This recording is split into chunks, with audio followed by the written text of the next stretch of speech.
The words landed like a slap across the entire room. You're just a name on paper. The school is mine now. Ha's voice carried clean across the staff meeting hall, sharp enough that even the ceiling fan seemed to pause. 43 teachers sat frozen in their plastic chairs, eyes darting between the woman standing at the podium and the elderly figure who had just walked through the door uninvited. I stood there in my gray audai, the one I'd worn to my husband's funeral 3 years ago, and I said nothing. Not a word. My hands stayed folded in front of me, the way Kai had taught me to stand whenever I needed to think faster than my mouth could move. 40 years of sitting behind a desk at the People's Committee office had taught me that silence, held long enough, makes other people nervous. It makes them fill the space with their own mistakes. Ha's smile faltered for just a fraction of a second. She hadn't expected silence. She'd expected tears or shouting, or the kind of pleading that would let her look gracious in front of the staff.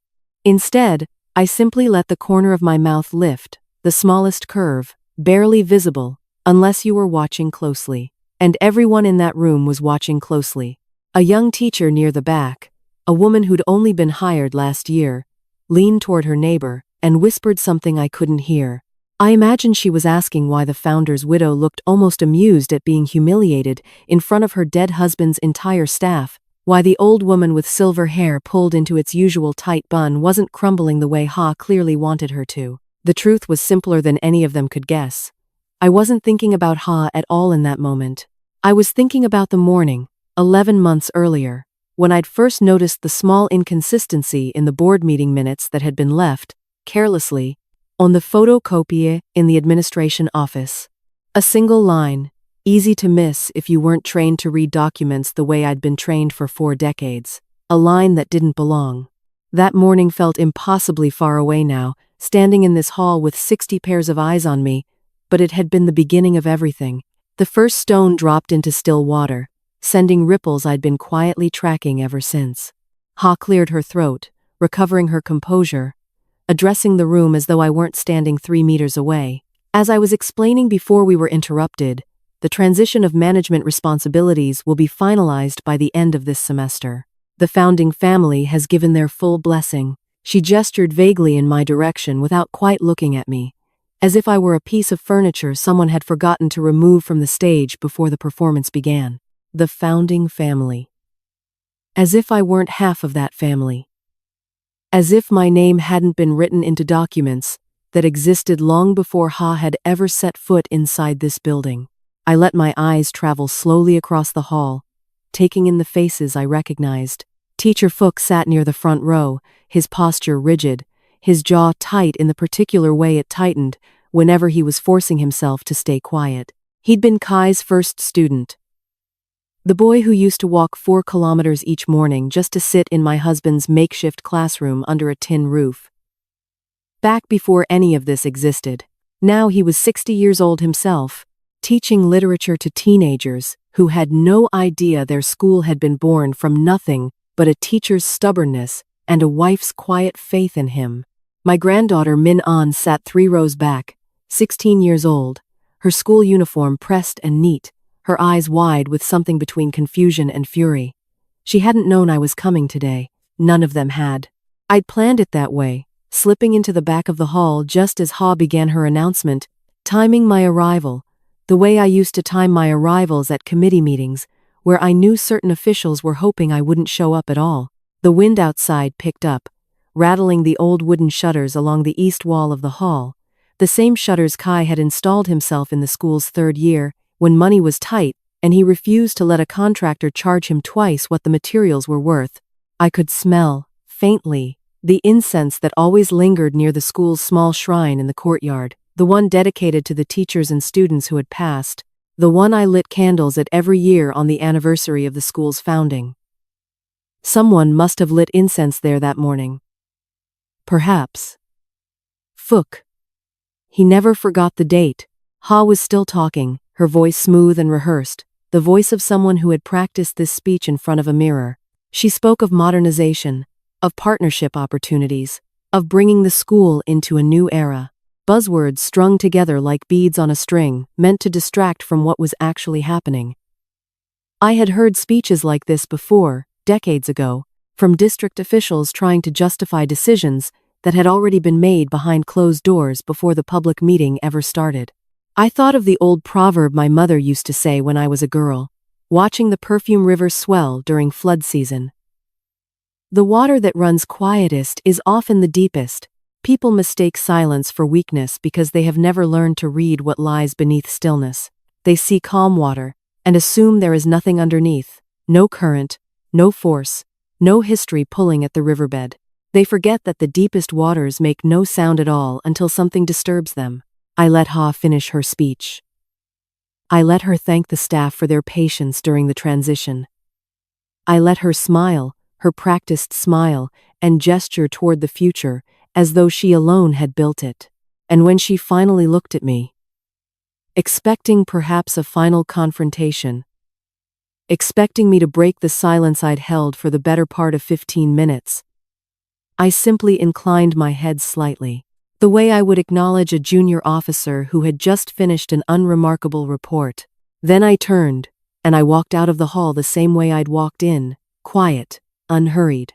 A woman who had nowhere urgent to be, because everything that mattered was already in motion, 11 months in the making, and not one person in that room had any idea what was coming. Before I tell you what happened next, you should understand what this school meant, and why I could stand in that hall and feel nothing but a strange, cold patience instead of grief. Kai and I married in 1979, 2 years after the war ended, when Hugh was still rebuilding itself street by street. He was a primary school teacher then, assigned to a rural commune 2 hours outside the city, the kind of posting nobody wanted because the roads flooded every monsoon season, and the schoolhouse was really just 4 walls and a roof made of woven palm leaves. I followed him there after our wedding, leaving my position at the district office temporarily, though my supervisor warned me I'd lose my seniority if I stayed away too long. I went anyway. That was the kind of man Kai was. You followed him into difficult places because you trusted that whatever he was building would matter eventually, even when it looked, in those early years, like nothing more than a teacher with 20 students and a chalkboard propped against a bamboo wall. I remember our first house in that commune, a single room with a dirt floor that we covered with woven mats, a kerosene lamp that Kai used to grade papers late into the night after he'd finished teaching. After he'd walked the long way home checking on students whose families couldn't always afford to send them to school the following week, he never complained about the poverty of those years. He used to say that a teacher's wealth wasn't measured in money but in how many minds he managed to open before they closed shut from neglect. We had no children for the first 6 years of our marriage, and there were nights I cried quietly into my pillow, certain that something was wrong with me, certain that I was failing him in the one way a wife was supposed to succeed. Kai never once made me feel that failure. He would simply sit beside me on those nights, the smell of chalk dust still on his hands, and tell me that we already had children, dozens of them, sitting in that little schoolhouse every morning waiting for him to arrive. It wasn't the same, and we both knew it. But it was enough to get me through those years. When we finally returned to the city in 1986, after the Education Bureau reassigned him to an urban post, Kai had already begun talking about building something of his own. A real school, properly constructed, with enough classrooms to take in students whose families couldn't afford the tutoring fees that had started creeping into the public system. I thought it was an impossible dream at the time. We had almost no savings, and private schools were still viewed with suspicion by certain officials who associated anything outside state control with disloyalty. But Kai had patience, the same patience I would later learn from him and put to entirely different use. He spent 4 years building relationships with the right people, securing the right permits, convincing 3 other teachers to join him in what eventually became, in 1990, a modest 2-story building with 6 classrooms and a name painted in careful white letters above the entrance gate. He named it after the lotus, the flower that grows clean out of muddy water, because that was what he wanted the school to represent. A place where children from difficult circumstances could still grow into something beautiful. I handled the paperwork. That was my role, the one I slipped into naturally because of my years at the People's Committee office. I understood bureaucracy the way Kai understood teaching, instinctively, patiently, with an eye for the details that other people overlooked. I drafted the original charter myself, sitting at our kitchen table for 3 nights straight, making sure every clause protected the school's purpose, making sure no single person could ever sell off the land or redirect the funds toward anything other than education. Kai signed it. I signed it. 3 of his founding colleagues signed it. And the Department of Education stamped it official in the spring of 1991. I never imagined, sitting at that table with ink still drying on my fingers, that those same documents would one day become the only thing standing between his life's work and a woman who saw the school as nothing more than a piece of valuable real estate. Kai's younger sister, Ha, was 23 years old when the school opened. She used to visit on weekends, eating dinner with us in the small apartment we kept above the original building, asking Kai endless questions about his plans for expansion. I remember finding her sweet then, eager, ambitious in a way that seemed harmless in a young woman trying to find her place in a family of teachers. She studied business administration in Da Nang and came back 4 years later with a head full of ideas about modernizing the school's operations, ideas Kai listened to with the patient indulgence of an older brother who loved his sister but didn't always take her seriously. He gave her a position handling the school's finances in 1998, partly because she'd asked, partly because he genuinely believed families should be involved in family enterprises, and partly, I suspect, because he felt guilty that their own parents had favored him so heavily growing up, the eldest son destined for greatness, while Ha was expected to marry well and disappear into someone else's household. He wanted to give her purpose. He wanted to give her ownership in something that mattered. I watched her change slowly over the years, the way water erodes stone, so gradually you don't notice until the shape has already shifted. The eager questions about expansion became questions about land value. The interest in the students became interest in enrollment numbers and tuition margins. I mentioned this once to Kai, gently, the way a wife learns to raise concerns about family without sounding accusatory. He waved it away. She's ambitious, that's all.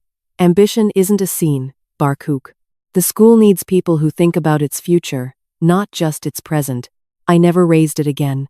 Not because I agreed with him, but because I respected that this was his sister, his blood, and some judgments a wife learns to keep to herself, filed away quietly for a future that hasn't arrived yet. When Kai passed 3 years ago, a sudden heart attack on an ordinary Tuesday morning while he was reviewing exam schedules in his office, I expected grief to consume the months that followed, and it did, in waves that still catch me even now, usually late at night when the house feels too large and too quiet without him. But grief, I learned, has room beside it for other things too. Patience, observation, the particular kind of attention a woman develops after 40 years of reading documents for a living, learning to notice when something doesn't add up, when a signature looks slightly off, when a line in a meeting minute doesn't match what was actually discussed in the room. I had been watching Ha for almost a year before that morning in the staff hall. Watching and waiting and saying absolutely nothing, the way still water gives no warning before it rises. The first time Ha moved against me directly, it didn't happen in a dramatic confrontation. It happened quietly, the way most betrayals do, buried inside an ordinary administrative meeting that I almost didn't attend. It was a Tuesday morning in March, 8 months after Kai's death, and I'd received a phone call from the school's office manager informing me that the quarterly board meeting had been rescheduled. I didn't think much of it at the time. Schedules shifted constantly.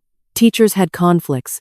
The venue sometimes needed adjusting for repairs. I simply noted the new date in my calendar and continued with my morning, watering the small garden of orchids Kai had planted along our back wall, the ones I still tended every day, because somehow it felt like a conversation with him that hadn't quite ended. What I didn't know, what I wouldn't discover for another 3 months, was that the meeting hadn't actually been rescheduled at all. It had taken place exactly as originally planned, 1 week before the date I'd been given, in a smaller conference room on the school's 2nd floor that I rarely had reason to visit. Ha had simply called me with false information, a quiet, surgical lie delivered in the same warm tone she'd always used with me, the tone of a devoted sister-in-law checking in on a grieving widow. At that meeting, the board, consisting of 4 people now instead of the original 7 founders, 3 of whom had passed away or moved abroad over the decades, voted to restructure the school's governing committee. The official minutes, which I would only see months later, listed me as having voted in favor of the restructuring. My name appeared beside an electronic signature I had never created, attached to a document I had never seen, approving changes I would never have agreed to in 100 years. The restructuring removed my position as co-founder from any active decision-making role, reclassifying me as an honorary advisor with no voting power. It also installed a new financial oversight structure, placing Ha as the sole signatory on all major transactions exceeding 200 million dong, a threshold conveniently low enough that almost any significant decision now passed through her hands alone.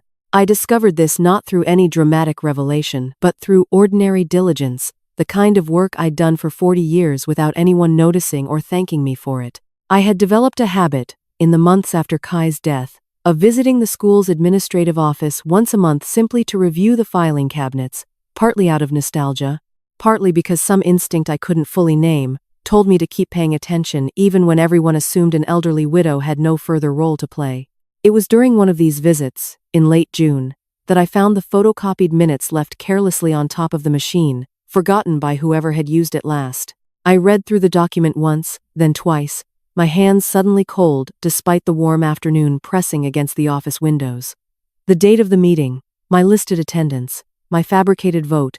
I sat down in the small wooden chair beside the photocopier, the same chair I used to sit in decades earlier when I helped Kai organize enrollment paperwork during the school's early years, and I allowed myself exactly 3 minutes to feel the full weight of what I was looking at. 3 minutes of something close to fear, something close to fury, something that tasted bitter at the back of my throat like burnt rice. Then I folded the page carefully, slipped it into my handbag, and walked out of that office with the same unhurried pace I always used, nodding politely to the receptionist on my way out, mentioning nothing about what I'd found. That evening, I sat at my kitchen table, the same table where I'd drafted the original charter 33 years earlier, and I laid the photocopied minutes beside my own personal calendar from that period. The discrepancy was immediately, painfully clear. I had been in Da Nang that entire week, visiting my sister for her birthday, a trip I'd documented with hotel receipts, and a handful of photographs Min An had taken on her phone. I hadn't set foot inside the school building for 10 days.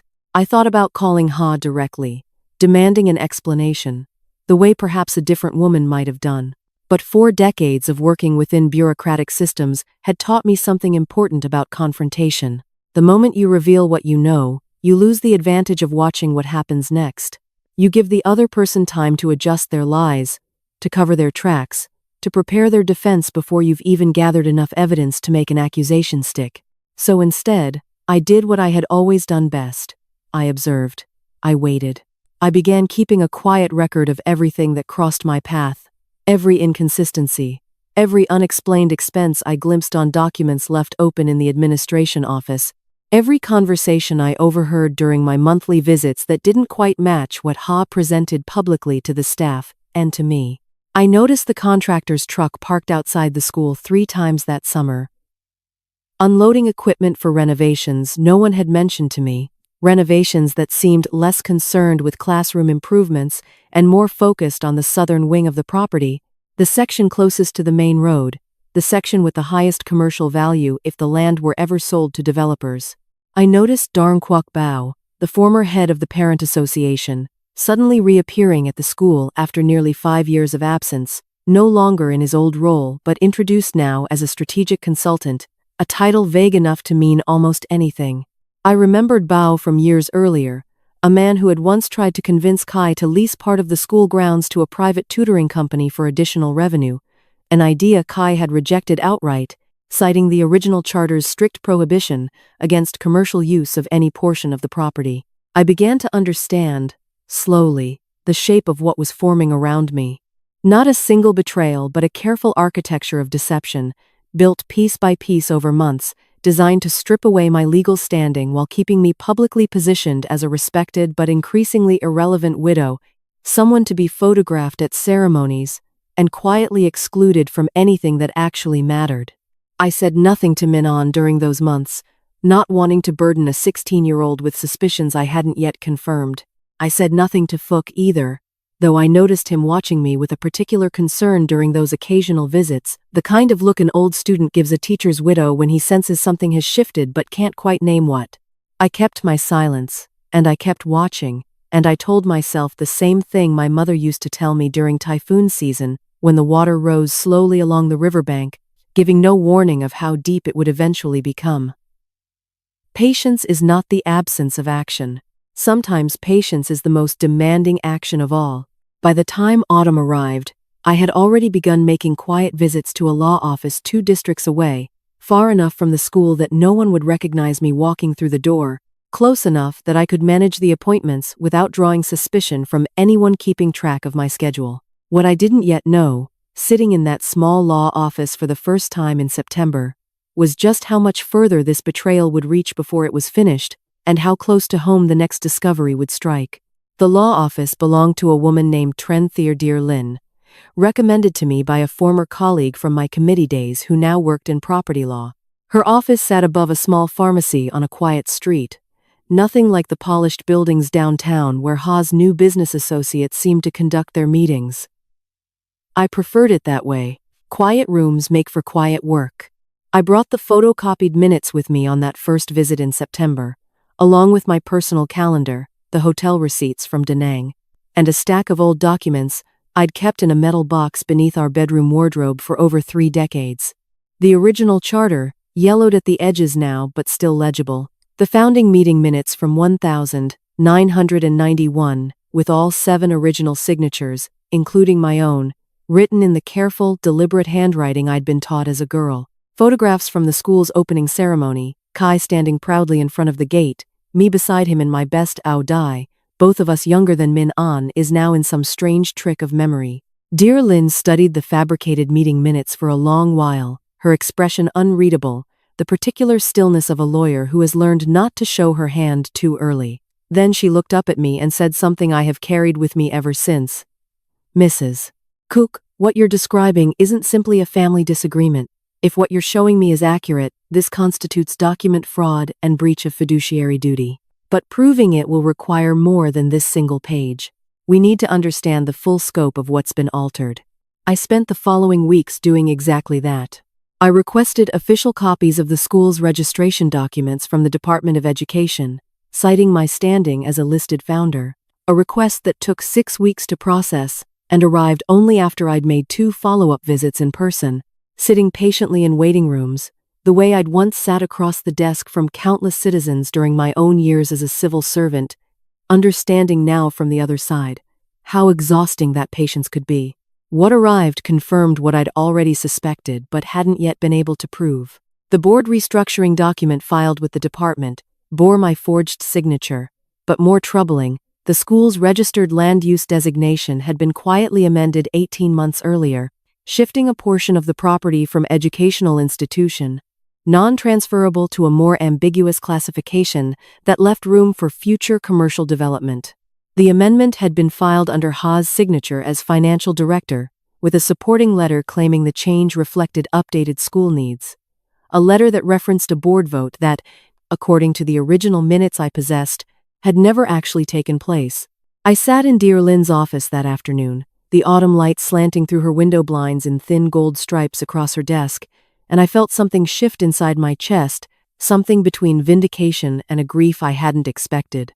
This wasn't simply about money or land anymore, though it was certainly about both. It was about Kai's life's work, his name carved into the very foundation of that building, being quietly hollowed out by his own sister, while I'd been mourning him in the privacy of our empty house.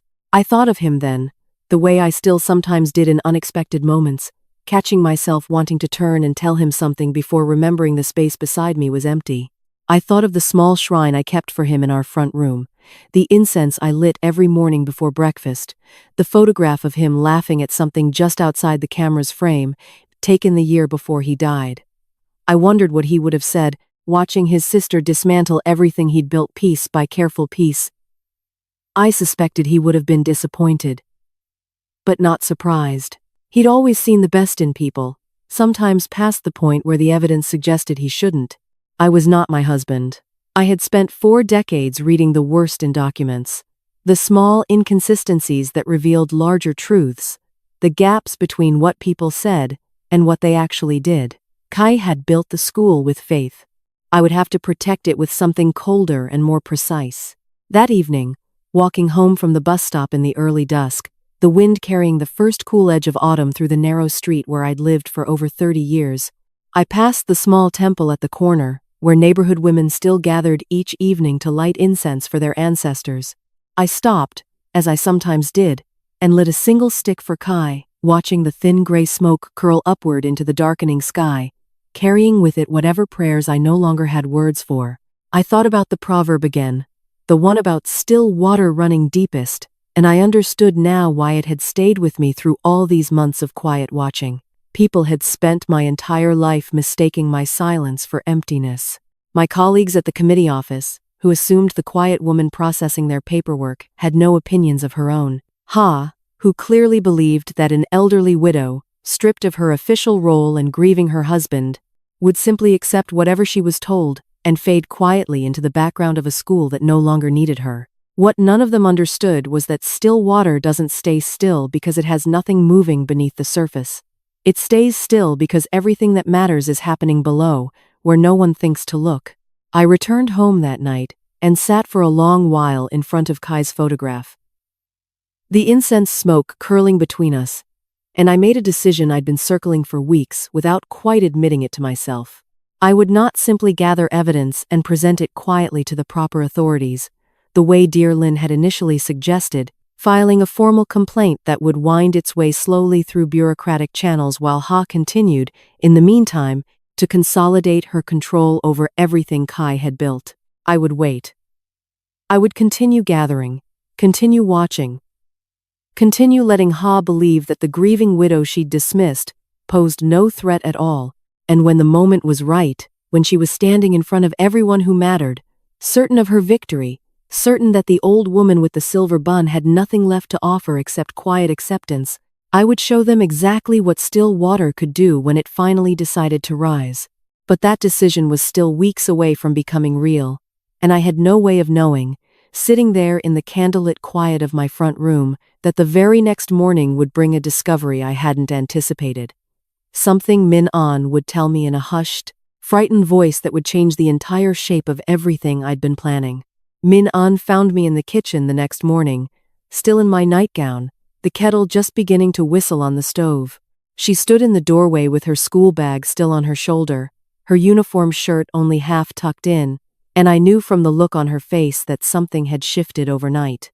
"Grandma, I need to tell you something, and I don't know if it's bad or if I'm just imagining things." Her voice had that particular wobble teenagers get when they're trying to sound calm and failing. I turned off the burner and motioned for her to sit. She sat across from me at the same kitchen table where I'd spread out the forged documents weeks earlier, and she told me what she'd overheard the previous evening, sitting in the back office of the school finishing a chemistry assignment while waiting for her ride home. The office door cracked just enough that voices carried through without anyone realizing she was still there. Ha had been on the phone, speaking to someone Min An didn't recognize. Her voice low but clearly audible in the empty hallway. The land assessment came back higher than we expected. If we move forward with the southern wing before the new fiscal year, we avoid the updated zoning restrictions entirely. A pause, then, no. The family won't be an obstacle. The widow has no real standing anymore, not since the restructuring, and the granddaughter is just a child. She doesn't even know what questions to ask yet. The granddaughter is just a child. I felt something cold settle behind my ribs, listening to Min An repeat those words back to me, her hands wrapped tight around her teacup as though she needed something solid to hold on to. But it was what came next that turned my blood to ice water. Min An had heard Ha mention a name, Pacific Sun Education Group, a private investment company she didn't recognize, followed by a number that made even my steady hands tremble slightly when Min An wrote it down on a napkin to show me. 12 billion dong. The estimated value of the southern wing property if converted from educational use to mixed commercial development. Grandma, what does that mean? Are they going to sell part of the school? I sat very still for a long moment, the way I used to sit when a particularly difficult petitioner would come into my office at the committee, demanding answers I needed time to formulate carefully before speaking. 12 billion dong. Not simply a betrayal of family trust anymore. Not simply forged signatures buried in administrative paperwork. This was something far larger, something that explained every strange renovation truck I'd noticed that summer, every unexplained visit from Bao, every quiet exclusion from meetings I should have been part of. I thought of the old saying about bamboo bending in the storm rather than breaking, the way my mother used to describe survival during the hardest years of the war, when entire families learned to bow low enough to let the wind pass over them without snapping in two. I had been bending for months now, letting Ha believe I had no fight left in me. But bamboo bends. It does not break, and eventually, when the storm passes, it rises again, taller than before. Listen to me carefully, Min An. I reached across the table and took her hands in mine, the way I used to hold Kai's hand during the long bus rides back to our commune all those years ago. You did exactly the right thing telling me this. But I need you to act as though nothing has changed. Continue going to your classes. Continue being polite to your Aunt Ha whenever you see her. Do not mention what you overheard to anyone, not your friends, not your teachers, not even your father. My son, Kai's, and my only child, had moved to Ho Chi Minh City 8 years ago for work, calling occasionally, visiting twice a year if his schedule allowed. He'd never shown much interest in the school's daily operations, content to let his aunt handle what he viewed as tedious administrative matters. I loved him, but I had long ago stopped expecting him to notice what was happening here, 300 kilometers away from his apartment and his career. Why can't I tell anyone? If they're really planning to sell part of the school, because the moment they realize we know, they will move faster, and they will cover their tracks more carefully. Right now, they believe we are blind. That is the only advantage we have. I squeezed her hands gently. Your grandfather used to tell his students that the quietest fish in the pond sees everything the loud ones miss, because the loud ones are too busy making noise to notice who's actually watching. Min An nodded slowly, though I could see the fear still sitting behind her eyes, the particular fear of a 16-year-old realizing for the first time that adults she trusted were capable of genuine cruelty. That family didn't automatically mean safety. After she left for school that morning, her bag heavier somehow with the weight of what she now carried, I sat alone in the kitchen and allowed myself to feel the full force of what I'd just learned. 12 billion dong. The southern wing, the section of the school closest to the main road, the section where Kai had built the very first classroom with his own hands back in 1990, the room where he'd taught his first 20 students how to read, was about to be sold out from beneath his memory like a piece of unused furniture. I thought about calling Dear Lin immediately, but something held me back, the same instinct that had kept me silent for months while I gathered evidence piece by careful piece. If this Pacific Sun education group was already involved, already conducting land assessments, then time was working against me in a way it hadn't before. This was no longer a slow campaign of paperwork manipulation that could unfold over years. This was a deal in motion, and deals in motion have deadlines. I spent the rest of that morning in front of Kai's photograph, the incense burning low in its holder, the smoke thinning into nothing as the hours passed. I thought about the first time he'd shown me the empty plot of land where the southern wing would eventually stand, back when it was nothing but overgrown grass and a single banyan tree that he'd insisted on preserving rather than clearing for construction. Some things are worth building around, Barcook, he'd said, even when it would be easier to cut them down. The banyan tree was still there, I knew, standing at the edge of the southern wing courtyard, its roots now wrapped deep into the foundation of everything Kai had built. I wondered if Ha had even considered what would happen to that tree if her plans moved forward, or if she'd already calculated its removal into the cost of construction, one more inconvenient piece of history to be cleared away in service of a number on a balance sheet. I called Dear Lin that afternoon, and for the first time since this entire ordeal began, I heard genuine urgency in her voice. Mrs. Cook, if there's an active sale negotiation underway, we need to move faster than I originally planned. I need everything you have, and I need to bring in someone who specializes in land use fraud specifically. This is no longer just a family matter. This could be criminal.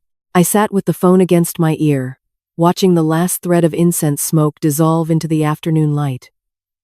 And I felt the strange, quiet calm that always settled over me right before I made a difficult decision. The water was rising now, faster than I'd expected, and somewhere beneath that rising water, I could feel the current finally beginning to turn in my favor. I became, over the following weeks, a far more patient woman than even Kai or Huang could have imagined, though patience itself was nothing new to me. I had spent 40 years learning that medicine rewards patience and punishes carelessness, that the difference between a cure and a catastrophe often comes down to careful measurement, careful waiting, careful attention to details other people rush past without noticing. I began documenting everything with the same precision I had once used to measure dosages for children too young to tell me clearly what hurt them. Each evening, after the shop closed and Kai disappeared on his motorbike toward whatever life he had built away from these walls, I stayed behind under the same excuses I had used before, reorganizing shelves, updating prescription files, tasks no one ever questioned an old woman taking her careful time over. Dear Lin's recommendation arrived 3 days later in the form of a man named Huang Duk-thung, a property fraud investigator who'd spent 15 years working land disputes throughout the province before retiring from government service to open his own consulting practice. He was perhaps 60 years old, with the careful, methodical manner of a man who'd spent decades reading documents for hidden contradictions. Not unlike my own years at the committee office, though his expertise ran considerably deeper into the specific mechanics of how land fraud actually unfolded. We met for the first time in Dear Lin's office on a Thursday afternoon, the autumn rain tapping steadily against the windows, and I laid out everything I'd gathered across her desk like pieces of a puzzle I'd been assembling for months, without fully understanding the final picture. The forged board minutes, the altered land use registration, the hotel receipts from Da Nang proving I couldn't have attended the meeting where my signature appeared.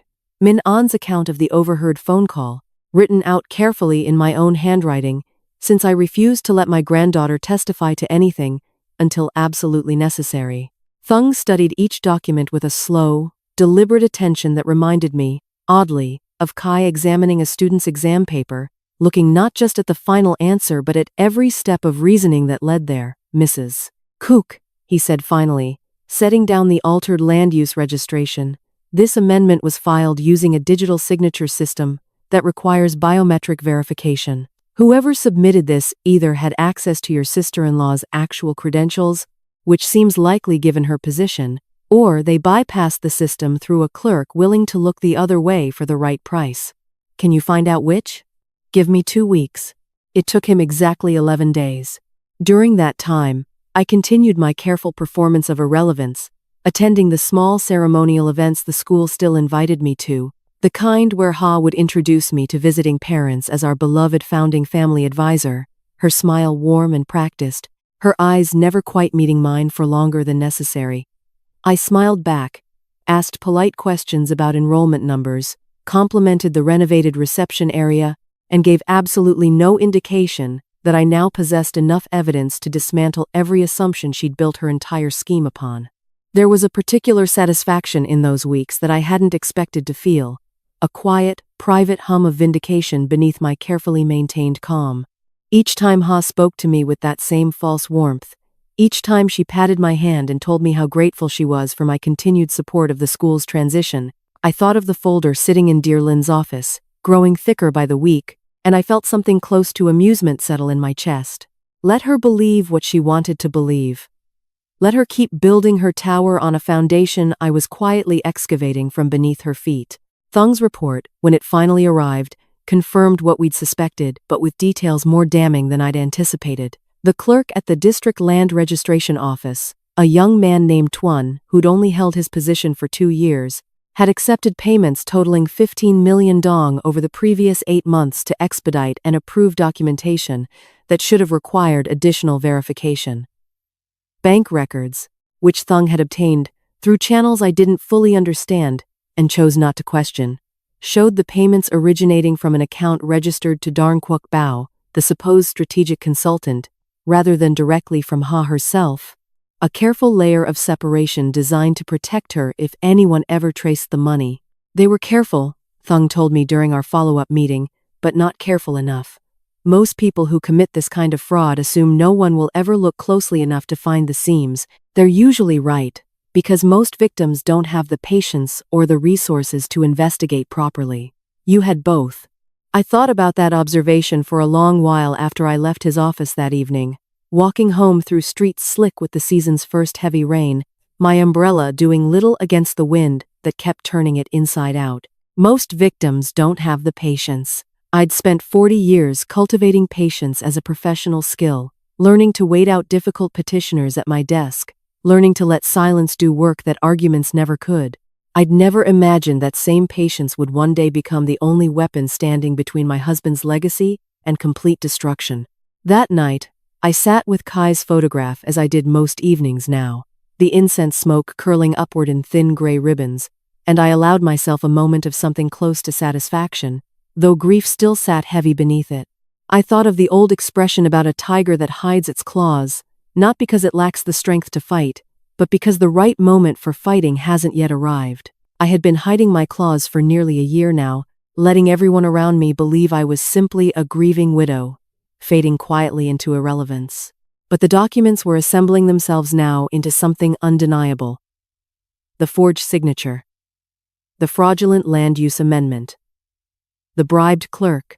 The active negotiation with Pacific Sun Education Group, which Thung had also managed to confirm through a contact at the company's legal department, learning that a formal offer of 14 billion dong had already been submitted for the Southern Wing property, with a closing date set for the following month.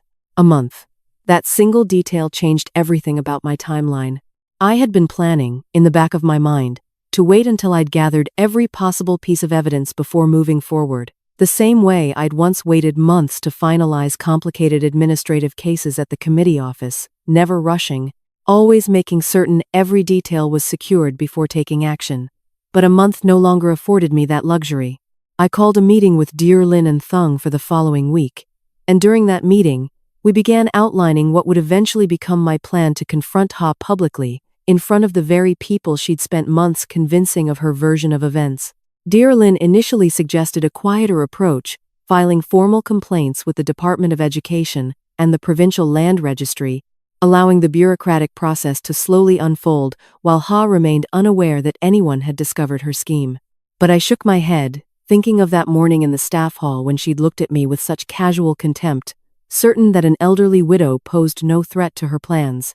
If we move quietly through official channels, the sale could still close before any investigation concludes. Documents get lost. Officials get reassigned. Money changes hands in ways that make problems disappear. I folded my hands in my lap, the way I always did when I'd reached a decision I had no intention of reversing. I want her standing in front of everyone who matters when the truth comes out. I want the same room that watched her humiliate me to watch her face what she's actually done. Thung nodded slowly, understanding settling across his features. You want a confrontation, not a complaint. I want justice, I said, delivered the way Kai would have wanted it. Quiet, fair, and impossible to argue with once the truth is on the table. Outside Dearlin's window, the rain had finally begun to ease, leaving the street below slick and gleaming under the streetlights, and I felt, for the first time in nearly a year, that the water beneath my stillness was finally beginning to surface. I purchased a small notebook from the stationery shop 2 streets away, paying cash so there would be no record connecting the purchase to anything unusual, and I began a careful ledger of my own, separate from anything Kai could access, hidden inside a hollow space, behind the false bottom of an old medicine box that had belonged to my mother. The same wooden box she had once carried her herbs in, the box I had kept all these years more out of sentiment than practicality. Each delivery receipt I found in the metal box, I copied carefully into my notebook before returning the original exactly where I had found it. Each discrepancy between what arrived and what Kai recorded as arriving, I noted with the date, the medication, the quantity, the dollar value of the difference.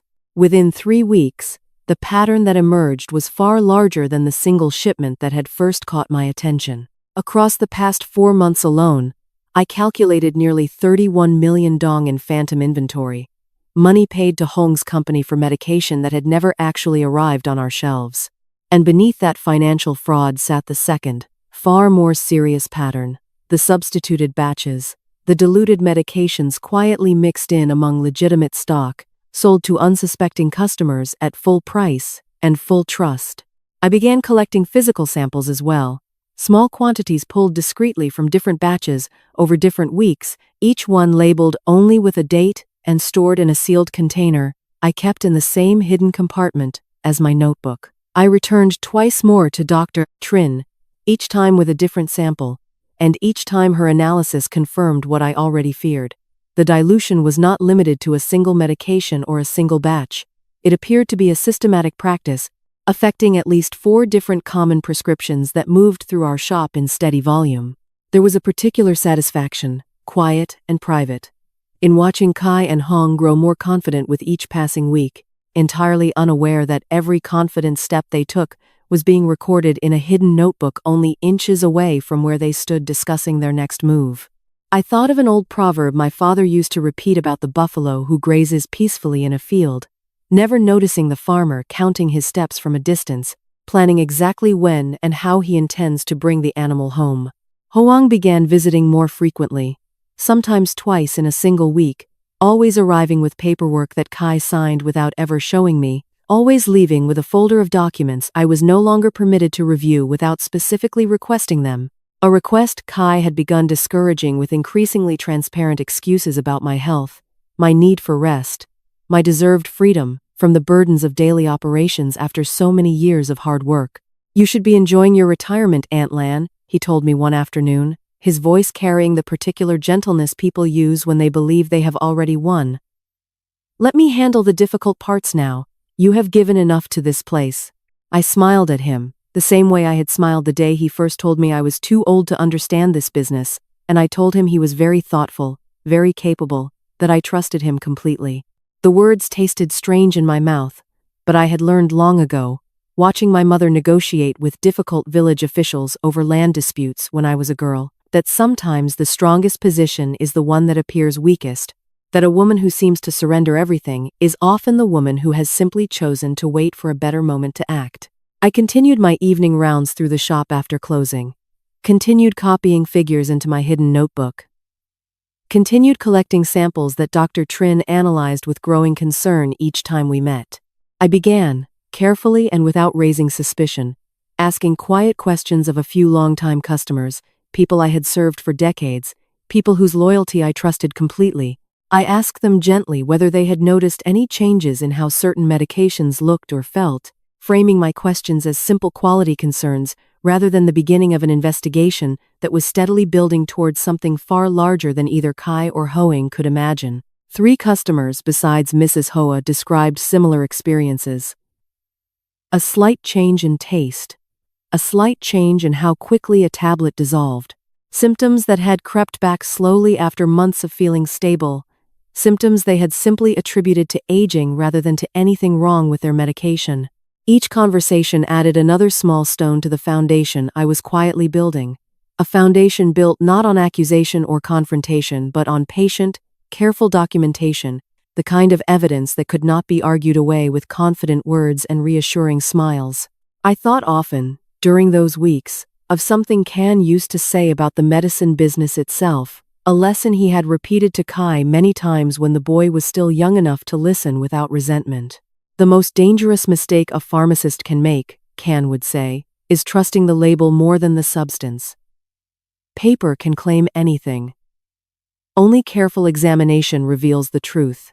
Kai had learned that lesson well enough to apply it in reverse, trusting that an old woman would never look past the label of grief and age that he and Huang had assigned to me, never suspecting that beneath that label, I was examining everything with exactly the careful attention Kan had spent decades teaching me. By the end of that 6th week, my hidden notebook had grown thick with dates, figures, and sample records, a quiet ledger of betrayal that Kai and Hoang had no idea existed, growing more complete and more damning with each evening I spent alone in the shop after closing, surrounded by shelves my husband had built, gathering the evidence that would eventually bring everything they had constructed crashing down around them.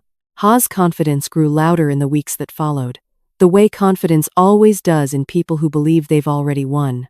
I watched it happen from my carefully maintained position at the edges of school life, attending ceremonies, nodding politely at announcements, letting her believe that whatever fight I might have once possessed had long since drained out of me, along with my husband's last breath. It was during a parent appreciation evening in late October that she made her boldest move yet, the kind of escalation that told me she'd stopped worrying about me entirely.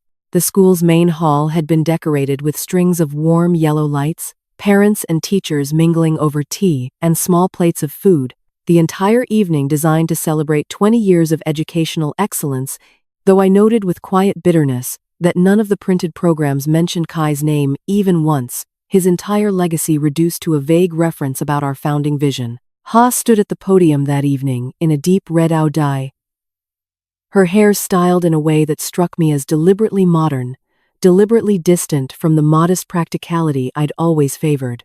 She spoke at length about the school's future, about exciting new partnerships that would expand opportunities for students, about a strategic development initiative that would bring world-class facilities to the campus within the next 2 years. I sat near the back of the hall beside Fook, who'd insisted on accompanying me that evening after noticing, I suspected, that something had shifted in my demeanor over the previous weeks, though he was far too discreet to ask outright what I was planning. He leaned slightly toward me as Ha continued speaking, his voice barely above a whisper. She's talking about the southern wing again. 3rd time this month she's mentioned development without ever using the word demolition. I said nothing, simply watching Ha's confident gestures, the easy way she commanded the room's attention, the practiced charm she'd clearly cultivated over months of public appearances, designed to position herself as the school's natural successor. I thought of Kai standing at that same podium years earlier, his speeches always shorter than hers, always more focused on individual students than abstract growth metrics, always ending with some small, specific story about a child who'd overcome difficulty because someone had simply taken the time to believe in them. After her speech concluded to polite applause, Ha made her way through the crowd with the easy confidence of someone accustomed to being admired, stopping to chat with parents, accepting compliments about the evening's organization. When she finally reached the back of the hall where I sat, her smile remained perfectly composed, though something flickered briefly behind her eyes when she noticed Fook seated beside me, watching her with an expression considerably less warm than the rest of the room. Cheer Kook, I'm so glad you could join us tonight. Her voice carried that same practiced warmth she always used with me in public settings. I was hoping we might speak privately sometime this week, actually. There are some final documents regarding the advisory transition that need your signature, just formalities really, nothing complicated. I smiled at her, the same small, controlled smile I'd given her weeks earlier in the staff hall, the one that had clearly unsettled her, then though she'd apparently convinced herself, since that it meant nothing.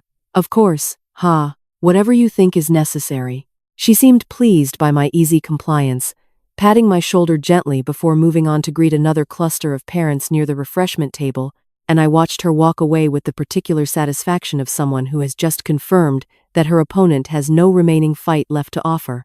The final documents, when they arrived at my house 3 days later via a young administrative assistant who seemed nervous to even be standing on my doorstep, turned out to be exactly what I'd expected. A formal resignation of my advisory position, completely removing any official connection between myself and the school's governance, paired with a release form absolving the current board of any future claims I might raise regarding the institution's management or assets. I read through both documents carefully at my kitchen table that evening, Kai's photograph watching over me from its place near the small shrine, and I felt something close to admiration for the sheer audacity of what Ha was attempting. She wasn't simply trying to push me further into irrelevance. She was trying to permanently sever any legal standing I might have, ensuring that whatever happened to the Southern Wing property, whatever deal eventually closed with Pacific Sun Education Group, I would have absolutely no ability to challenge it afterward. I signed nothing, of course. Instead, I called dear Lynn that same evening, reading the documents to her over the phone, while she made careful notes about the language Ha's lawyers had used, language that revealed, perhaps more than Ha intended, just how urgently she needed my cooperation before the development deal could move forward without legal vulnerability. This is good news, actually, dear Lynn told me, a note of something almost like excitement entering her usually measured voice. If she's pushing this hard for a signed release, It means our case is stronger than even I initially believed. She wouldn't need this level of legal protection unless she understood, somewhere beneath all that confidence, that what she's done could collapse the entire deal if it came to light. I thought about that conversation long after I hung up the phone, sitting alone in my kitchen as the autumn evening deepened into full darkness outside my window. I remembered an expression my mother used to repeat during the difficult years after the war, something about how the calmest surface often sits directly above the strongest current, how people mistake the absence of visible struggle for the absence of struggle altogether.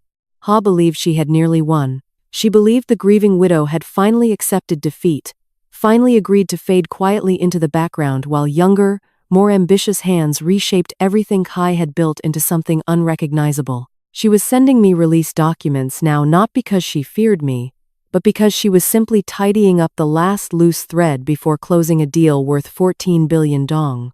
What she didn't understand, what she had never understood, despite years of watching me sit quietly through family gatherings and school ceremonies, was that I had spent my entire professional life learning to read exactly this kind of confidence, the particular carelessness that settles over people right before they make their most costly mistake. I placed the unsigned documents in the same metal box where I kept the original charter, closing the lid carefully, and I felt the strange, electric calm of a woman who finally understands that the storm she's been quietly preparing for has nearly arrived. Somewhere in those documents Ha had so confidently sent me, in her urgent need for my signature, I could feel the first real crack forming in the foundation she'd spent months so carefully constructing. I had no way of knowing, sitting there in my dimly lit kitchen, that the very next discovery, the one that would finally explain everything, the one that would cut deeper than any forged signature or fraudulent land registration ever could, was still waiting just beneath the surface, closer than I imagined. The discovery that broke something inside me, the one I still have difficulty speaking about even now, arrived not through Thung's careful investigation or Dear Lin's legal research, but through an old wooden box that Fook brought to my house on a quiet Sunday afternoon in November, his hands trembling slightly as he set it down on my kitchen table. "I should have given you this months ago," he said, his voice rough with something I couldn't immediately identify. I didn't understand what I was looking at until last week, when I finally sat down and read through everything properly. The box contained papers Kai had kept in his private desk at the school, items Fook had quietly removed and stored at his own home in the chaotic weeks following Kai's death, unwilling to let Ha simply discard whatever she deemed unnecessary during the administrative reorganization that followed. Among ordinary documents, old grade books, and correspondence with the education department, I found a sealed envelope addressed to me in Kai's familiar handwriting, dated just 3 weeks before he died. My hands shook as I opened it, the paper inside slightly yellowed despite the relatively short time that had passed, as though grief itself had aged it prematurely. Kai's words, written in the careful, deliberate script I would have recognized anywhere, even after 3 years without seeing his handwriting on anything more significant than old shopping lists. He had known. 3 weeks before his heart attack, Kai had already discovered irregularities in the school's financial records, discrepancies in equipment purchases that didn't match actual deliveries, vendor payments that seemed to route through companies with no verifiable business address. He'd written that he suspected Ha, though he hadn't wanted to believe it, hadn't wanted to accuse his own sister without absolute certainty, and so he'd been quietly gathering his own evidence, planning to confront her privately before involving anyone else, hoping desperately that he was wrong. The letter ended with words that broke something loose in my chest that I'd been holding carefully in place for 3 years. "If something happens to me before I resolve this, Bark Kook, please don't let my silence become her permission. I should have trusted you with this sooner." I was afraid of what it would mean for our family if I was right. I sat at that table for nearly an hour after reading those words, the November afternoon light slowly shifting across the kitchen floor. Fook sitting quietly across from me, offering no words because none seemed adequate to the moment. Kai had died not from an ordinary heart attack on an ordinary Tuesday morning, not entirely. He had died carrying the weight of a betrayal he'd been too afraid and too loving to fully confront, his heart giving out under stress that none of us, in our grief, had ever thought to question. I thought of those final weeks of his life, weeks I remembered now with a different, more painful clarity. He had seemed tired more often than usual, distracted during dinner, staying later at the school office than his usual schedule required. I'd attributed it to the ordinary exhaustion of running an institution, never imagining that he was quietly trying to confirm whether his own sister had been stealing from the school they'd built together, never imagining the particular loneliness of carrying that suspicion alone, unwilling to burden me, or risk tearing apart what remained of his family without absolute proof. If something happens to me before I resolve this. He had written those words as a precaution. A hedge against an uncertain future. Never imagining how prophetic they would become just 3 weeks later. I would never know, not with absolute certainty, whether the stress of that discovery had contributed to the heart attack that took him from me, whether the strain of carrying that secret alone had quietly worn down a heart that had otherwise seemed perfectly healthy. But I knew, sitting at that table with his handwriting trembling slightly under my fingers, that grief and rage could occupy the exact same space inside a person, indistinguishable from one another in their intensity. Fook finally spoke, his voice quiet. There's more in the box. Financial records he'd already started compiling. I think he was building a case, the same way you've been building one. I spent the rest of that day going through everything Kai had left behind, finding receipts and bank statements he'd quietly photocopied, vendor invoices he'd flagged with small question marks in the margins, the careful, methodical beginnings of an investigation he never lived to complete. It was clear, looking through his notes, that he'd identified the same shell companies Thung had recently traced through Bao's bank accounts, 3 years before any of us had formally confirmed the connection. Kai had seen it first. He'd simply run out of time to finish what he started.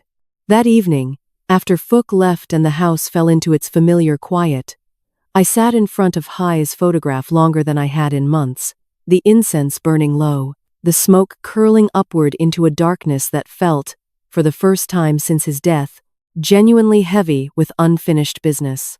I thought of the proverb about still water, the one I'd carried with me through this entire ordeal, and I understood now that the water I'd been so carefully containing wasn't only my own patience, my own careful investigation. It was also Kai's unfinished grief, his unspoken fear, his love for a sister he'd been unable to fully condemn even as the evidence mounted against her. I picked up his letter again, reading it one final time, before carefully placing it back in its envelope, my decision finally crystallizing into something unshakable.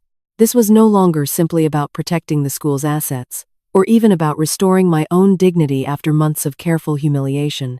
This was about honoring the suspicion my husband had carried silently to his grave, the investigation he'd never been able to finish, the family betrayal he'd loved too deeply to fully face. I would finish what he started. I owed him that much, and more besides. I called dear Lin and Thung the following morning, requesting an emergency meeting, my voice steadier than I expected given the weight pressing against my chest since the previous afternoon.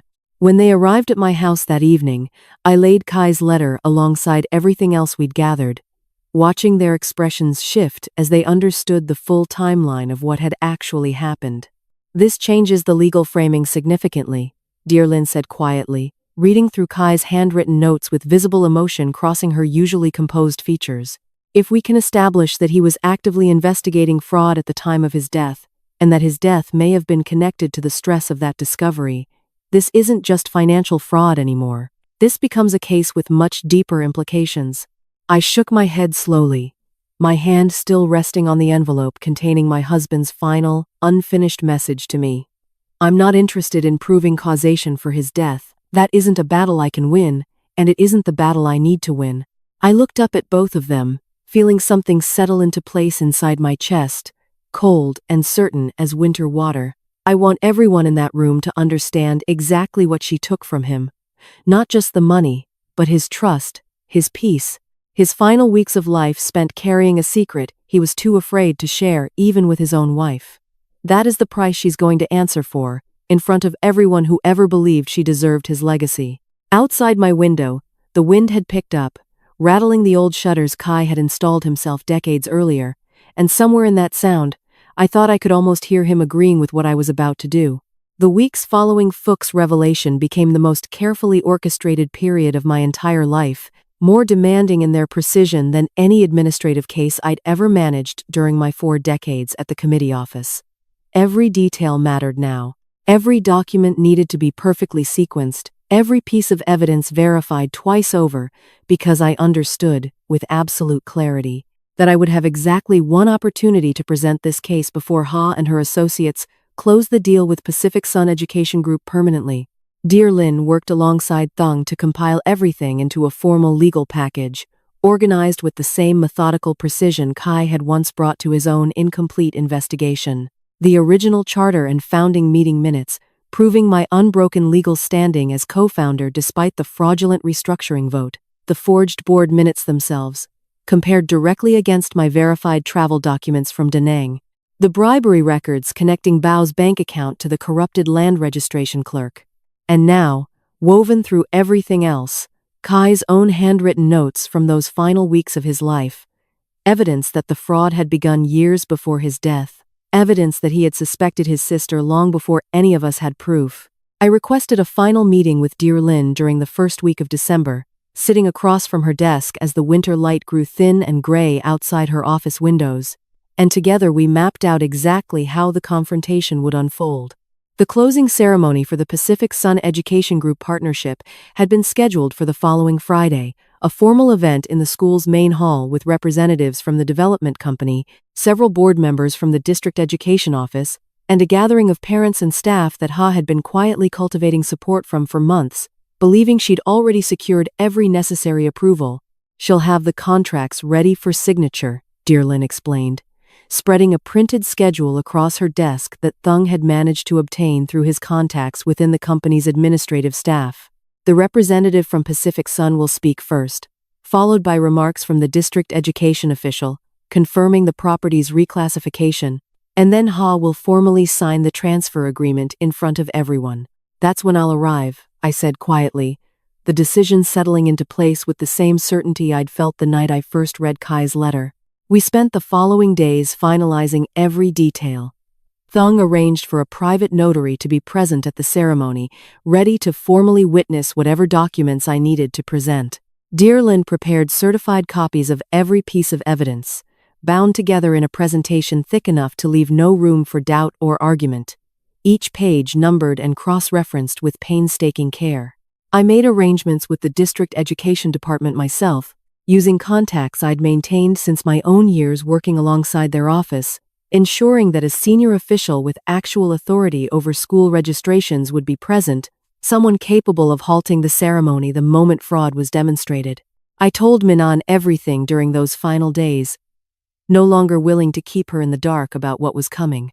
She listened with the particular intensity of a teenager finally being treated as capable of understanding adult complexity, her eyes widening as I walked her through the timeline, from the forged signatures to her grandfather's unfinished letter. When I finished, she sat quietly for a long moment before asking the question I'd been waiting for. Can I be there? When it happens? I considered this carefully before answering. Yes. I think your grandfather would want you there too. But Min An, you need to understand that this won't feel like a victory in the moment. It will feel uncomfortable. And people will be upset. And your Aunt Ha will likely say things meant to hurt both of us. Can you stand quietly through that, the way I've taught you? She nodded, her jaw set in an expression that reminded me sharply of Kai in his more determined moments. I can do that. I spent the night before the ceremony unable to sleep, sitting instead in my front room beside the small shrine, watching incense smoke curl upward into the darkness while I reviewed every document one final time, making certain nothing had been overlooked.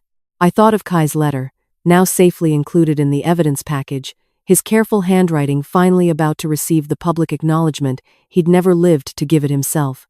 I thought of my mother's voice from decades earlier, describing the way bamboo bends through every storm without breaking, gathering strength in its flexibility rather than its rigidity. I had spent nearly a year bending, letting Ha believe she'd won, letting her build her confidence into something tall and brittle, the kind of confidence that comes from never imagining genuine resistance. Tomorrow, that confidence would meet a current she had never once considered, the quiet, patient force of a widow who had spent 40 years learning exactly how bureaucracy could be turned with sufficient evidence and sufficient patience, against even the most carefully constructed lie. I dressed the next morning in the same gray dye I'd worn the day Ha first humiliated me in front of the entire staff. The deliberate symmetry feeling important somehow, a quiet signal to myself that the woman walking into that hall today was the same woman who had stood silently through that earlier insult, patient enough to wait nearly a year for exactly this moment. Phuc arrived at my house at 7 that morning, offering to drive Minan and me to the school together, his expression carrying the particular gravity of a man who understood, perhaps better than anyone else involved, exactly how much this day meant for Kai's memory. "Are you ready?" he asked as we settled into his car, the December morning cold and clear outside the windows. I looked down at the leather folder resting in my lap, containing everything Dearlin and Thung had helped me assemble over the previous weeks, everything Kai himself had begun gathering before his death, cut short his own investigation. I thought of the school's small courtyard shrine, where I would light incense later that morning before the ceremony began, a quiet ritual asking for Kai's presence beside me during whatever was about to unfold. "I've been ready for almost a year," I said quietly, watching the familiar streets pass by outside the window, streets I'd walked countless times during the decades Kai and I had spent building something we'd believed would outlast us both. Today, everyone else finally finds out. Outside, the wind had picked up overnight, carrying the particular sharp edge that always preceded the season's first true cold front, rattling the bare branches of the trees lining the road toward the school, and somewhere beneath that wind, I could feel the unmistakable pressure of a storm finally gathering itself to break. The main hall had been transformed for the occasion. White tablecloths draped over long tables near the back wall. A banner stretched above the stage, reading Pacific Sun Education Group. "A new chapter begins," the irony of those words settling into my chest as I stood quietly near the entrance, Minan beside me, Phuc just behind us both. I had lit incense at the small courtyard shrine before entering, the same ritual I performed every significant morning, asking Kai's presence to steady my hands through whatever came next. The smoke had curled upward into the cold December air and dissolved before I could read any sign in it, but I'd felt something settle inside my chest regardless. A calm I recognized from decades of walking into difficult meetings at the committee office. The particular stillness that comes right before necessary confrontation. Ha stood near the front of the hall in a deep emerald dye, accepting congratulations from a cluster of well-dressed representatives I assumed belonged to Pacific Sun Education Group. Bao stood near her shoulder, dressed in an expensive suit that looked considerably newer than anything I remembered him wearing during his years as Parent Association head. The room buzzed with the particular energy of people anticipating a successful, well-orchestrated ceremony, teachers and parents filling rows of chairs, several district education officials seated near the front, including the senior administrator I'd specifically arranged to attend. The Pacific Sun representative, a polished young man who introduced himself as Director Lam, took the podium first, speaking at length about the company's vision for educational infrastructure, about modernizing facilities while preserving the school's core mission, language carefully constructed to sound reassuring to the parents and teachers gathered before him. I listened from the back row, my leather folder resting in my lap, watching Ha's expression shift between practiced warmth and barely contained excitement as the moment of formal signing approached. When Director Lam finally gestured toward the contract, spread across a small table at the front of the hall, inviting Ha forward to formalize the partnership, I stood up from my seat in the back row, my movement deliberate and unhurried, the way I'd once learned to walk into contested meetings at the committee office, never rushing, always projecting the calm authority of someone who already knew how the meeting would end. The hall fell silent in stages. First the people nearest me noticing my approach down the center aisle, then a ripple of whispered confusion spreading forward until even Ha, standing beside the signing table with a pen already in hand, turned to see what had caused the sudden hush. "Mrs. Cook." Her voice carried a thin edge of irritation beneath its surface composure. "We're in the middle of an important ceremony." "I'm aware." I continued walking until I stood directly in front of the signing table, close enough now that I could see the faint flicker of uncertainty crossing her face, the same uncertainty I'd noticed in that staff meeting nearly a year earlier, the moment she'd first realized that silence wasn't always weakness. "I won't take much of your time." I simply have some documents I believe everyone in this room should see before any signatures are finalized. I opened my leather folder and removed the first document, holding it up clearly enough for the nearest rows of seated guests to see. This is the original founding charter of this school, registered with the Department of Education in 1991. It explicitly designates all school property, including the southern wing currently under negotiation, as protected educational land, non-transferable to any private commercial entity without unanimous consent from all founding members. A murmur swept through the gathered crowd. Director Lum's confident expression faltered slightly, his eyes shifting toward Ha with the particular alarm of a businessman realizing his due diligence had been incomplete. "This is outdated," Ha said quickly, her voice rising slightly. "The board restructured the governance framework 18 months ago. The advisory council, which now includes myself as sole financial authority, was established," I interrupted calmly, "through a board meeting that never actually occurred." I removed the second document, the photocopied minutes I discovered on the office copier nearly a year earlier. These minutes list my attendance and approval. I was in Da Nang that entire week, visiting family. I held up the hotel receipts, the dated photographs, evidence I'd carried with me for months waiting for exactly this moment. I have never set foot in that meeting room on the date listed here. The senior education official seated in the front row leaned forward sharply, exchanging a quiet word with the colleague beside him. I caught Fook's eye briefly from where he stood near the back of the hall, his expression carefully neutral despite what I knew must be considerable satisfaction building beneath his composed exterior. "This is absurd." Ha's voice had lost some of its earlier polish, a thin tremor of genuine alarm now audible beneath her words. Even if there was some clerical confusion about that particular meeting, the land use reclassification was properly filed through official channels. "Properly filed," I repeated, removing the third document, "by a clerk at the district registration office who received 15 million dong in payments over 8 months to expedite documentation that should have required additional verification." I held up the bank records Thong had carefully obtained, watching Bao's expression drain of color as I continued speaking.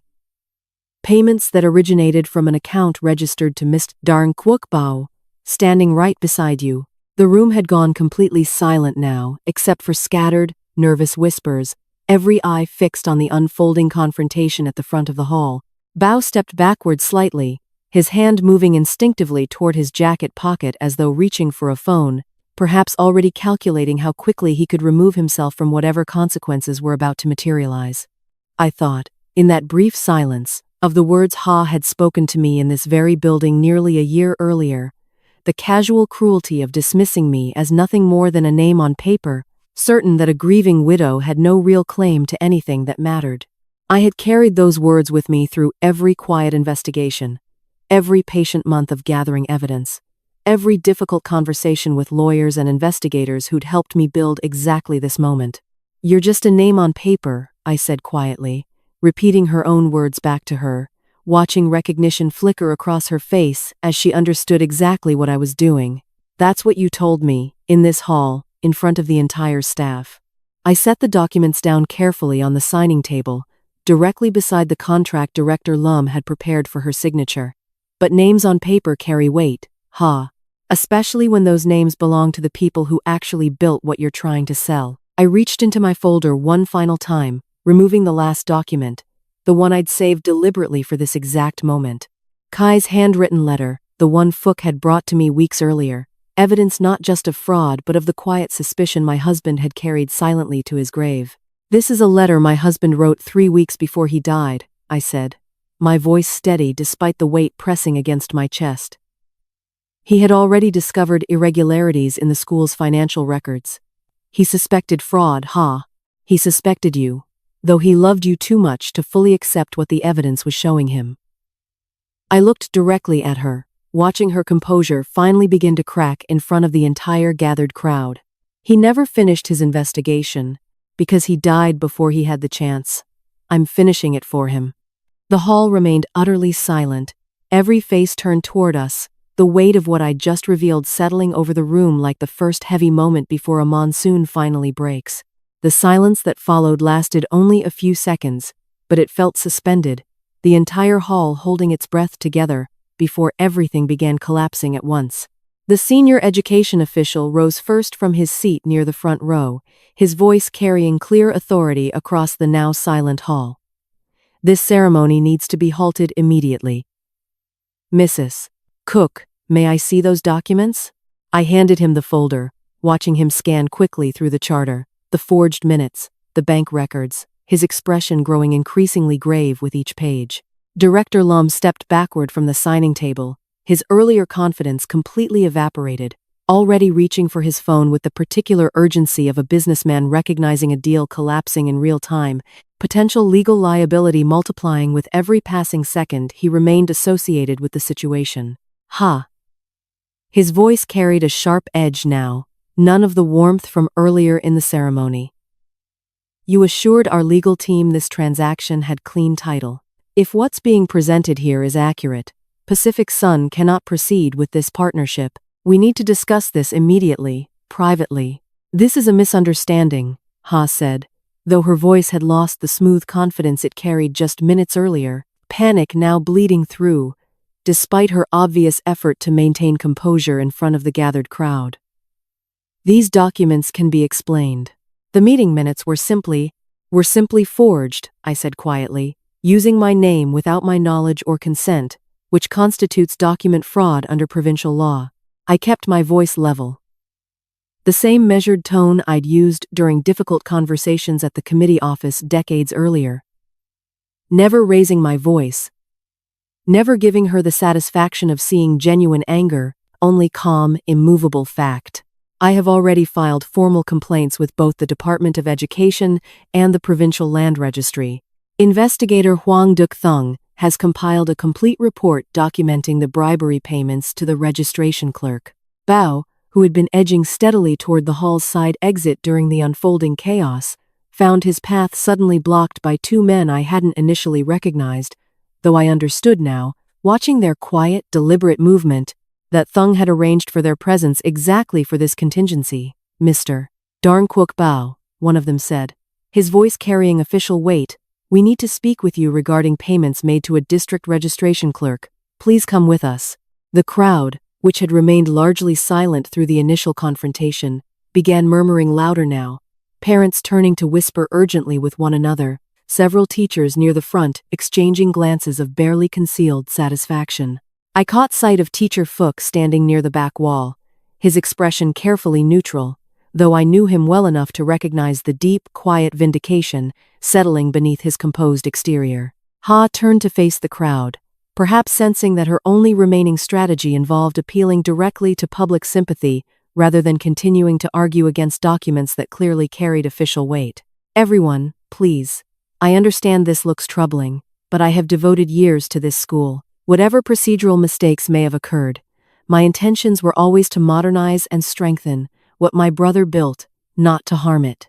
Your intentions, I said, my voice carrying clearly through the hall, were to sell the Southern Wing property for 14 billion dong to a private development company, converting protected educational land into commercial real estate, while removing my legal standing through forged documents and bribing officials to falsify land use registration. I let the silence stretch for a moment, watching her face, watching the crowd's expressions shifting steadily from confusion towards something closer to disgust. Those aren't procedural mistakes, Ha. Those are crimes, carefully planned over the better part of 2 years.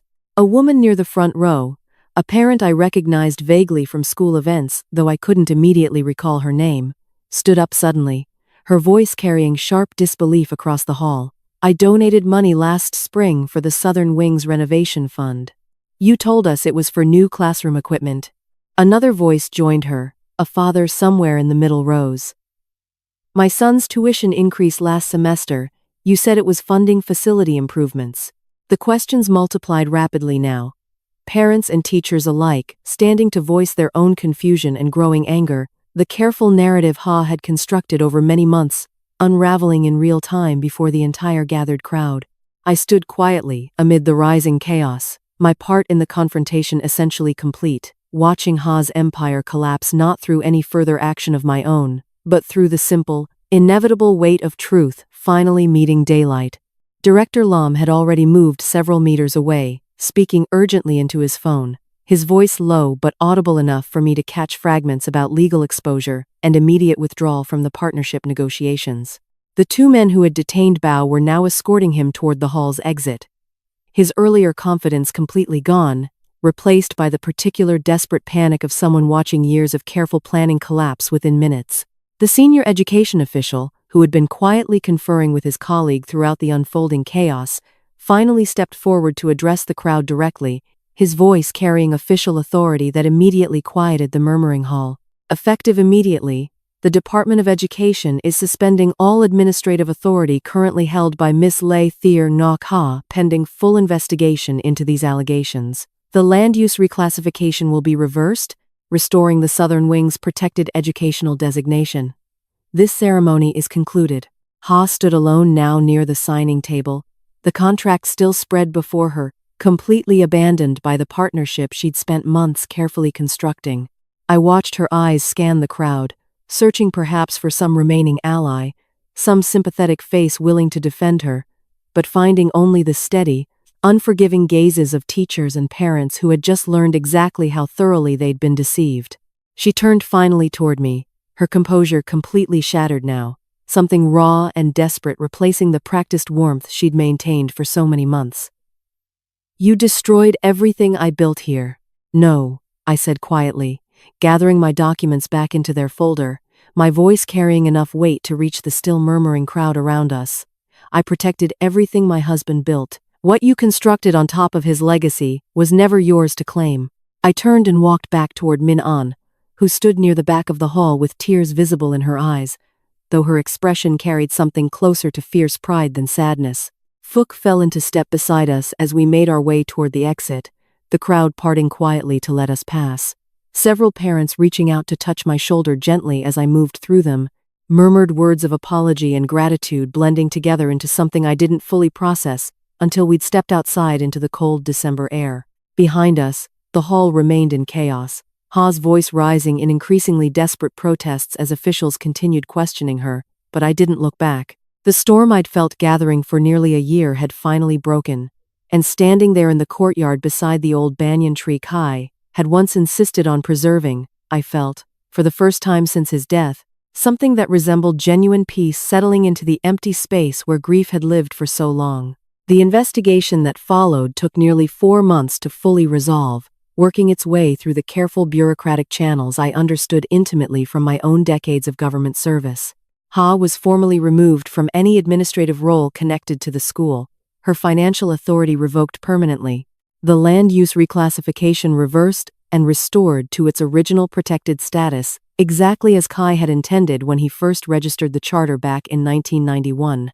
Bao faced separate criminal charges related to the bribery scheme, his carefully constructed consulting career collapsing entirely once the registration clerk, facing his own legal consequences, confirmed every payment Thung had traced through the bank records. I never pursued criminal charges against Ha directly, despite Dear Lin's initial recommendation that I do so.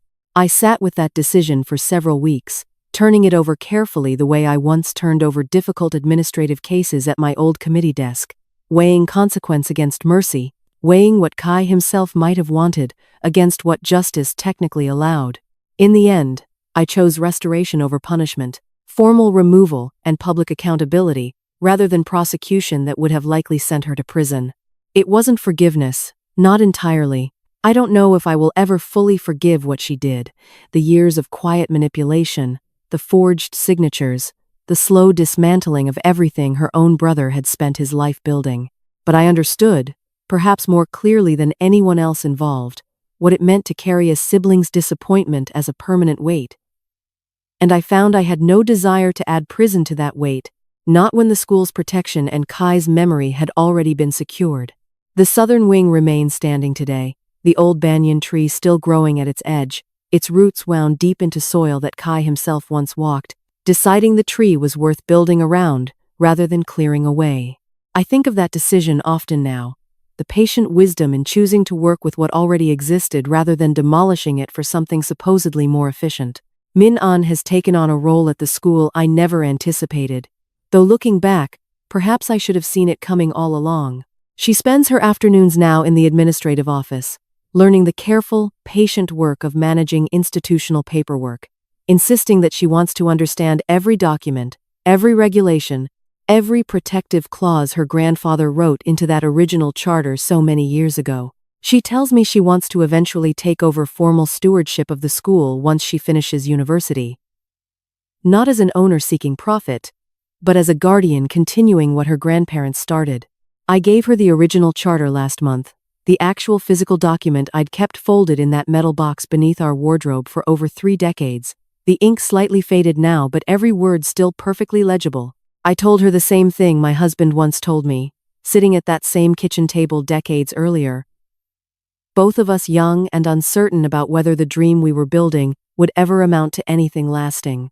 A school built on protection rather than profit will always need someone willing to defend it quietly, patiently, for as long as that protection remains necessary. Fook retired from teaching last spring, though he still visits the school regularly, sitting with me sometimes in the courtyard near Kai's small memorial plaque, the one the district education office insisted on installing after the investigation concluded, finally giving my husband's name the public acknowledgement that 20 years of careful, quiet teaching had always deserved. We don't speak much during those visits, 2 old people sharing comfortable silence, the way only decades of shared history allow.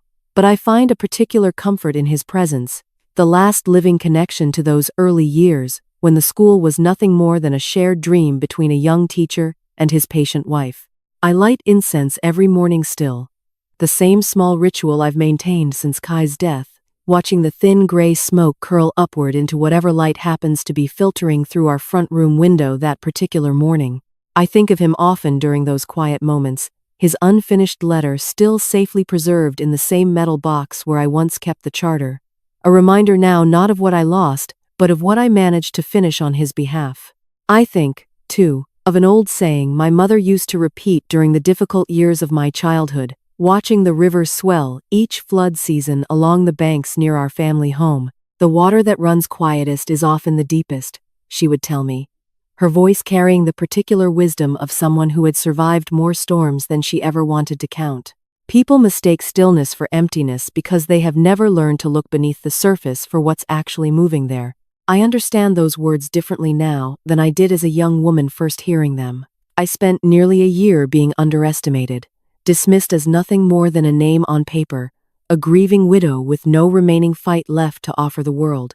I let that underestimation become my advantage, the same way Kai once let an overgrown banyan tree become the foundation's strength rather than its obstacle, building around what others would have simply cleared away.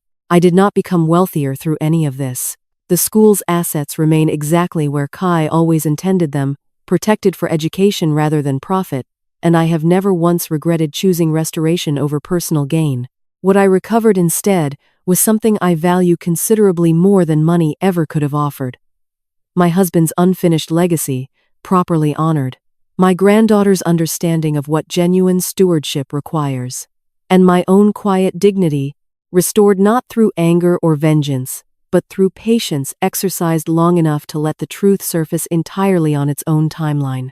Some evenings now, sitting in my front room with the incense burning low, and Kai's photograph watching over the quiet space we once shared, I find myself thinking about that morning so many months ago, standing silent in the staff hall while Ha told the entire room that I was merely a name on paper, that the school belonged to her now. She was wrong, of course, though I never needed to raise my voice to prove it. I simply waited, the way still water always waits, gathering its quiet strength beneath a surface that gives nothing away until the moment finally arrives to rise. If you are an older parent who feels invisible in your own family, if you have ever been spoken over, dismissed, or made to feel like your years of sacrifice somehow earned you less respect instead of more, I want you to hear this. You are not a name on paper. You are not furniture in a room you built with your own hands. Your patience is not weakness. And your silence does not mean you have nothing left to give. Sometimes the quietest people in the room are the ones still standing strongest when everything else falls apart. If this story meant something to you, give it a like and subscribe to the channel so you never miss the next one. It really does help us keep telling these stories. If you were in Bakuk's place, would you have chosen to forgive, or would you have wanted Ha to face the full weight of the law?